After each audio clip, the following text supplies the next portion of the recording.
Yo, what is up guys, Ghost here, welcome back to the channel. Today we're going to be going over a bit of a news roundup for Battlefield 6. The open beta is of course going on right now. DICE have implemented some important changes to Breakthrough and Rush that I think you guys will want to hear about. And some dude over on Reddit has basically fixed the Battlefield 6 UI, which we know is not that great by the way, in pretty much the space of one day. So we're going to get into all of that. As always, if you guys enjoy the content on the channel, don't forget to subscribe. There'll be plenty more to come on Battlefield 6 in the future. Thank you guys so much for the support. And with that said, let's just jump straight in here. So the first thing I want to show you guys is this UI redesign, because it is so simple, right? But it is so much better than what we have in Battlefield 6. I like to call it the Netflix overview that we have at the moment, where you've got all of these squares and you've got to just move the cursor up or down, left or right to get to what you want. And just check this out here, right? This is by Owning Designs. This is posted over on Reddit. And let's just watch this little video here together. So we've got all the game modes here on the left side. You click on the game mode, you've got open and close weapons. You've got all the different maps there, a filter within. You then just simply hit matchmake. Here we have the loadouts tab. So we've got all the 4 different classes. Then you've got your weapons and gadgets, and then it just takes you straight into the loadout screen there. So if we just sort of pause a couple of seconds here, this is so much less cluttered than what we have in BF6 at the moment. I sincerely hope that what is in Battlefield 6 is a work in progress thing.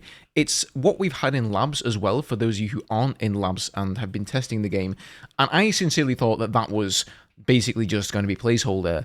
And now that the beta's here, I'm starting to think maybe it's not. I really think DICE can do better. They've done so many things right in Battlefield 6. It would be a bit of a letdown if they didn't improve on that, I think. I would say as well, I would like to see the icons change here for the 4 classes. They're a bit abstract. They're a bit arty-farty. I don't see why they had to reinvent the wheel here. I know I've mentioned this before, so I won't bang on about it, but yeah, I think most of you guys will agree with me there. And then also the loadout screen here, where your gadgets are placed, how you get into the loadout or the gunsmith for the weapon as well, I think needs some work. I know you can just right click on it, but there's too many clicks. There are too many clicks to get to where you need to go. Now, something else that has sneakily been changed by DICE, and I don't know if anybody noticed this yesterday, but there was one playlist in the beta for closed weapons, and it was called Closed Weapons All Out Warfare. But you may not have seen it, because guess where it was? It was literally off the screen. You had to scroll with an arrow to the right of the screen, in this terrible UI by the way, in order to see the Closed Weapons All Out Warfare playlist, and it was even behind the search functionality in the matchmaker, so that they literally put it at the end, so it was as unfindable as possible. Now, they have made a change. Everybody kicked up a massive fuss about this. It was all over Reddit, all over X. People were just saying, what the F, DICE, are you even doing here? And this is coming from Battlefield Bulletin. You'll see now, if you log in, that it is actually in the 4th position. So they've just snuck it in there, just about. It just managed to get its way onto the home screen. But it's not here in the pole position. It's not in the 1st position. And in my opinion, I think rather than DICE sort of trying to shove it off to the side and say, it's almost like they're saying, we're listening to you, community, you want closed weapons, but really they're trying to do as little as they can to allow players to experience that in the game. What I think they should do is put their money where their mouths are. If they think the open weapon system that they clearly want to have in the game, and they clearly want to prioritize, is what it's cracked up to be, then why not put the closed weapon system in the 1st position there? So as soon as people log in, their cursor's on there. And if the open weapon system is so great, then surely players are going to experiment with those and say, oh, I'd rather play open weapons. This is fantastic. I'm not going to play the closed weapons. Because I can already feel where this is going. They're going to sort of slowly say, well, not as many people played in the closed weapons playlist, and so we're not supporting as many playlists with closed weapons, yada, yada, yada. And I don't know, dude. All the feedback I see around the game, even now people have had the opportunity to experience both, is that most people still prefer closed weapons. I really thought we'd be going into this with a 50-50 mentality. Half the playlists would have closed weapons, half of them would have open, but I guess that's not the way it's going to work out here. All right, let's move on to some of the changes here to Breakthrough and Rush. So these are coming out of the Battlefield communication account. So first off here, balance changes to Breakthrough and Rush. We've just made some balancing changes. In Breakthrough, it now takes fewer players on an objective to speed up capture.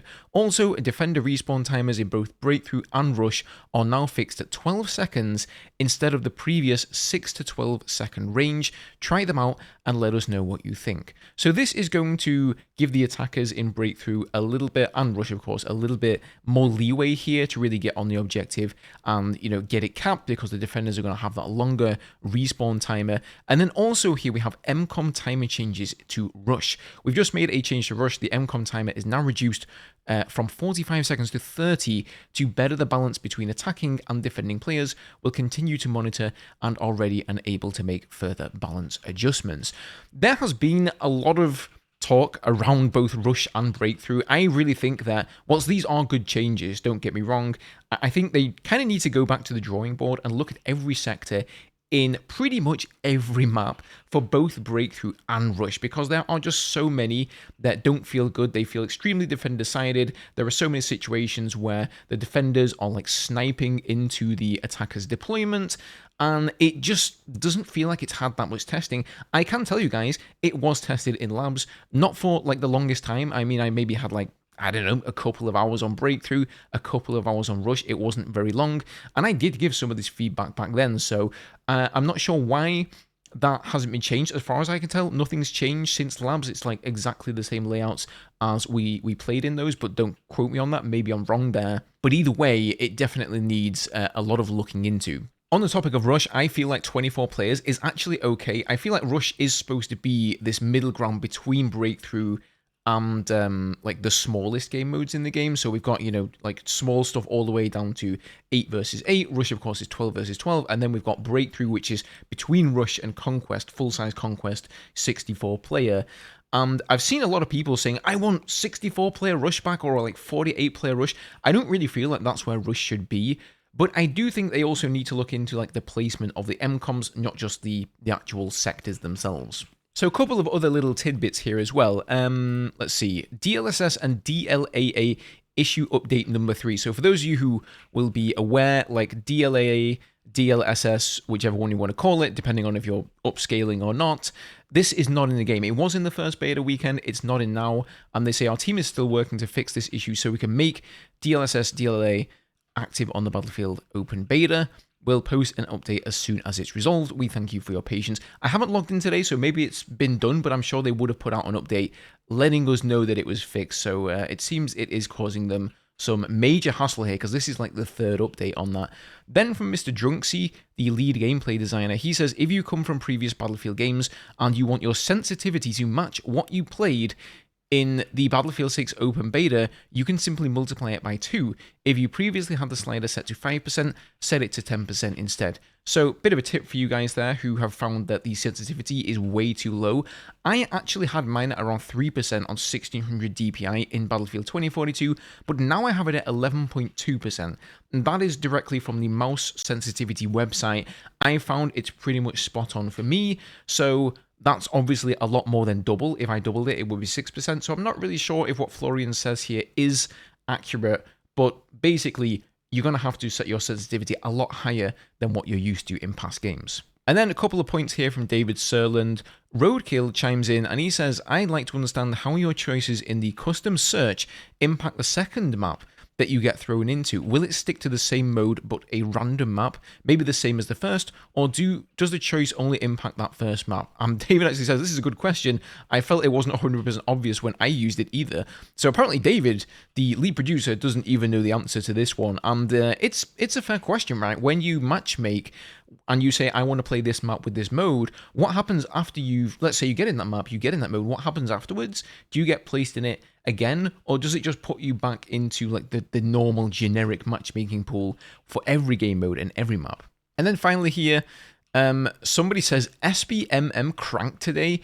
Game became a grind this weekend. I've heard a lot of people saying that queue times have increased this weekend. It's taking people a lot longer to get into games, and that's led to some speculation that maybe they're experimenting with harsher skill-based matchmaking. I've seen this especially from very skilled players like I've seen Silk and Focus talking about this.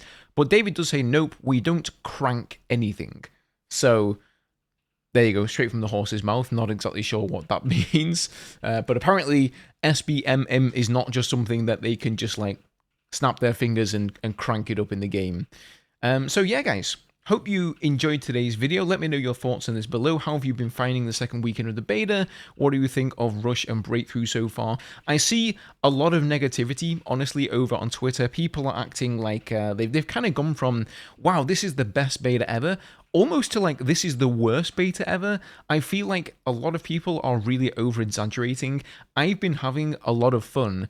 Yes, there are some problems. Yes, Rush isn't where we all want it to be. I don't think neither is Breakthrough. But on the whole, I've still been having fun with the game, and I feel like that's the main thing, isn't it? Anyway, let me know your thoughts below. As always, leave a like if you enjoyed today's video, and subscribe to stay up to date with Battlefield, and I will see you all in the next one.